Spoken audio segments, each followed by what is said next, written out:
বাংলাদেশের সবচাইতে জনপ্রিয় বাংলা ভাষাভাষীদের মধ্যে একমাত্র জনপ্রিয় সবচাইতে বেশি জনপ্রিয় সাংবাদিক ইলিয়াস হোসাইন যৌন অভিযোগকারিণী নীনা ইসরাফিলের বিরুদ্ধে বেশ কিছু অভিযোগ এনেছেন। এই অভিযোগগুলো আমরা পুরোপুরি শুনব, কিন্তু লীনা ইসরাফিলও ইলিয়াস হোসাইনের বিরুদ্ধে কিছু অভিযোগ এনেছেন। তবে অভিযোগগুলো হলো টোকানো অভিযোগ। টোকানো বলতে কীরকম?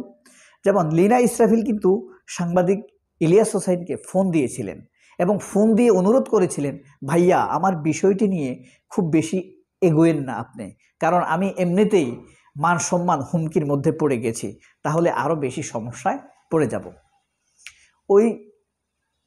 এই যে কথোপকথন হয়েছে, কথোপকথনের সে ইলিয়াস হোসেনকে সাক্ষাৎকার দিবে না, কিন্তু ফোন করেছে। ফোন করে সেই ফোনটি আবার রেকর্ড করেছে, সেটি ফাঁস করেছে। সেই রেকর্ডের কথা শুনে সাংবাদিক ইলিয়াস হোসাইনের প্রতি ঈর্ষাকাতর বিরুদ্ধতাবাদী কিছু লোক ইলিয়াস হোসাইনেরকে ঈর্ষাকাতর হয়ে ঘুরিয়ে পিছিয়ে তার বিরুদ্ধে কিছু কথা লিখেছে। যেমন ইলিয়াস হোসাইন লীনা ইসরাফিলের বিরুদ্ধে কথায় পারেননি। ইলিয়াস হোসাইন একটি প্রশ্ন করে আর লীনা ইসরাফিল আরও পাল্টা 5টি প্রশ্ন করে। সাংবাদিক ইলিয়াস হোসাইন লীনা ইসরাফিলকে প্রশ্ন করেন, কিন্তু লীনা ইসরাফিলের প্রশ্ন শুনে সাংবাদিক ইলিয়াস ভেবাজাগা খেয়ে যান, গলা শুকিয়ে যায়, এই ধরনের কথা বলেছে। আসলে সাংবাদিকদেরকে থাকতে হয় কুল। যে এখানে আপনার অত্যাচারী অথবা অভিযুক্ত সেই লীনা ইসরাফিল, তাকে তো আমি দেখেছি ব্যক্তিগতভাবে, তার কথাগুলো যখন শুনেছি তাকে চরম অস্থির মনে হয়েছে। ঠান্ডা মাথায় কোনো প্রশ্নের উত্তর সে দিতে পারেনি। তাছাড়া সে নিজেই যেহেতু ইলিয়াস হোসাইনকে প্রশ্ন করেছে, তার মানসিক একটা প্রস্তুতি ছিল, এ কারণে সে প্রশ্নগুলো তৈরি রেখেছিল। যাই হোক, লীনা ইসরাফিলের অনৈতিকতাটা কি, অসততা কি? তিনি বলেছেন ইলিয়াসকে সাক্ষাৎকার দিবেন না, কিন্তু তাকে ফোন দিয়েছেন, সেই ফোন রেকর্ড করে আবার সেটি ফাঁস করেছেন। এটি হলো তার অভদ্রতা, অসভ্যতা এবং আইনগত অপরাধ। যাই হোক, এবার আসি আমরা সাংবাদিক ইলিয়াস হোসাইন লীনা ইসরাফিলের বিরুদ্ধে কি অভিযোগগুলো তুলেছেন। এই যে আপনারা দেখেন সাংবাদিক ইলিয়াস হোসাইনের স্ট্যাটাস, এই যে দেখেছেন, এই যে স্ট্যাটাস আমি একটু পড়ে শোনাই। মিস লাগাইতে দিবা সমাচার, এনসিপি নেতা তুষারকে প্রেমের ফাঁদে ফেলে লাগাইতে দিবা কনভারসেশনের সোশ্যাল মিডিয়াতে ছড়িয়ে দেওয়া এই গোয়েন্দা সংস্থার ভাড়াটে বেশ্যা নীলা হইতে আপনারা সাবধান থাকবেন। নীলার ব্যাপারে সাংবাদিক ইলিয়াস সবাইকে সাবধান করেছেন।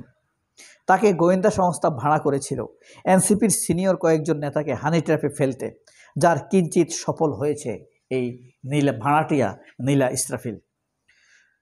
তুষারের সাথে এসব ঘ্যানর করে তার সুযোগ মতো তুষারকে ফোন করে একটি চ্যাটকে সে পাবলিক করে দিয়েছে, মানে একটি মেসেজকে সে পাবলিক করে দিয়েছে।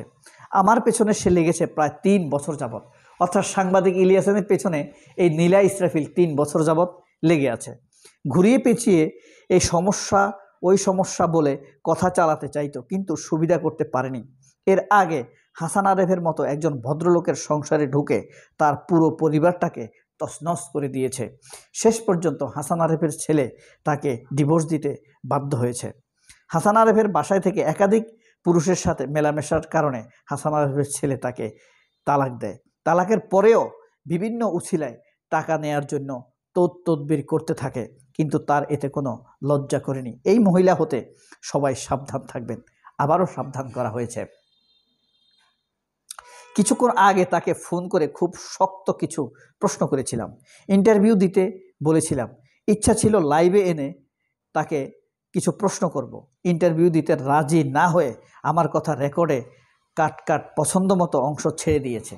অর্থাৎ তাতে বোঝা যাচ্ছে ইলিয়াস হোসাইনের সাথে লীনা ইসরাফিলের আরও অনেক কথাই ছিল, সেগুলো লীনা ইসরাফিল পাবলিক না করে নিজের ইচ্ছে মতো কিছু অংশ যেখানে তিনি হেরে গিয়েছেন সেই অংশগুলো কেটে ফেলে তারপরে তিনি পাবলিক করেছেন।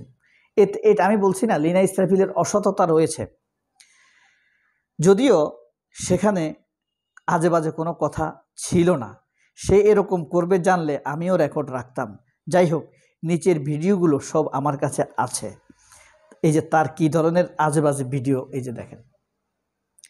1 2 3 4 1 2 3 4 5 6 অর্থাৎ 24টা ভিডিও ইলিয়াস হোসেনের কাছে আছে। এই অনুরোধ করার জন্যই নীলা ইসরাফিল ইলিয়াস হোসেনকে ফোন দিয়েছিল যে ভাইয়া এগুলো পাবলিক কইরেন না, আমার সাক্ষাৎকারটা এখন প্রচার কইরেন না, তাহলে আমি আরও মান সম্মানের নিচে পড়ে যাব। লীনা ইসরাফিলের বয়স কত জানেন ভাই? 47 বছর। আমি শুনছি এই লীনা ইসরাফিলের পেছনে মানুষ প্রেম করার জন্য ঘুরবে? মনে হয় ইটস ইম্পসিবল, কোয়াইট ইম্পসিবল। তার পেছনে মানুষ ঘুরবে? সেই আসলে ছেলেদেরকে ট্র্যাপ দেয়, বিভিন্ন রকম ট্র্যাপ দিয়ে লাইনে আনে, তারপরে ফোন একটা তাকে বাজে পজিশনে আনে, আইনা তারপরে ফোন দেয়। তখন যখন আজে বাজে কথা হয় সেগুলো সে পাবলিক করে, আর নইলে বলে টাকা দাও, আর নইলে প্রচার করে দিব। অতীতে সে একজন নায়ককে এরকম করেছে, একজন সিনেমার পরিচালককে এরকম করেছে, হ্যাঁ, তারপরে একজন রাজনীতিবিদকে এরকম করেছে, সিনেমার স্ক্রিপ্ট রাইটারকে এরকম করেছে, এবং একজনের কাছে মাইর খেয়েছে, কারণ সে আওয়ামী লীগের নেতা হয়ে বসছিল, তার স্ত্রী আওয়ামী লীগের নেত্রী, তাকে ডেকে নিয়ে একদম মাইর দিয়েছে। আচ্ছা, যাই হোক, নিচের ভিডিওগুলো সব আমার কাছে আছে। তার ব্যাপারে বিস্তারিত জানতে শীঘ্রই নীলা আমার মতো 12 ভাতারির ঝুলার জিনিস, তোমার মতো 12 ভাতারির ঝুলার জিনিস তো অনেক পরের কথা, তোমার চেয়ে সুন্দরীদেরকেও দিকেও আমার তাকাবার সময় নাই। লীনা ইসরাফিলের চেয়ে সাংবাদিক ইলিয়াস অনেক বেশি সুন্দর।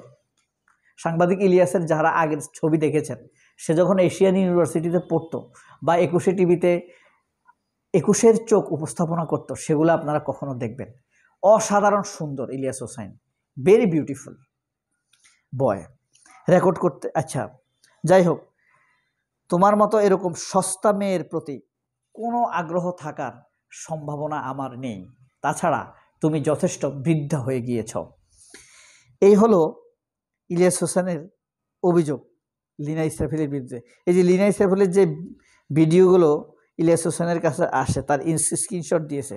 এই যে থাইল্যান্ড গিয়েছে, আজে বাজে জায়গায় ঘুমাচ্ছে, মদ খাচ্ছে, মদ খেয়ে নেশাগ্রস্ত হয়ে আছে, হ্যাঁ, এই ভিডিও সবগুলাই ইলিয়াস হোসেনের কাছে রয়েছে।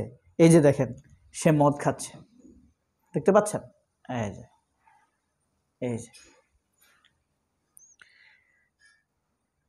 কেউ কেউ বলেন তুষারের বিচার হইতে হবে, আমি কই না, তুষারও বিচার হইতে হবে, তুষারের এই লীনা ইসরাফিলেরও বিচার হইতে হবে। আমি বলছি না তো তুষার নির্দোষ, বিচার অপরাধী দুজনের হইতে হবে, তদন্ত দুজনের হইতে হবে। সে এ পর্যন্ত 12টা অভিযোগ করেছে। ব্যারিস্টার হাসান আরিফ, আমাদের প্রধান উপদেষ্টা ছিল না, মারা গেছে। এর অভিযোগের কারণে এই লোক মান সম্মানের ভয়ে মারা গিয়েছে। তার ছেলেটা এখন দেশে থাকে না, এর কারণে। বললাম যে সিনেমার নায়কের বিরুদ্ধে অভিযোগ করেছে, পরিচালকের বিরুদ্ধে অভিযোগ করেছে, স্ক্রিপ্ট রাইটারের বিরুদ্ধে অভিযোগ করেছে। সুমন ইসরাফিলের নাম অনুসারে সে নাম লাগাইছে লীনা ইসরাফিল, ওই যে সিনেমার। তার মেয়েকে অভিনয় করার জন্য নিছে ওই সিনেমাতে, বাচ্চা শিশু শিল্পী হিসাবে। এই হলো এই শয়তানের কাজ। সবাই অনেক ভালো থাকবেন। আল্লাহ হাফেজ, আসসালামু আলাইকুম।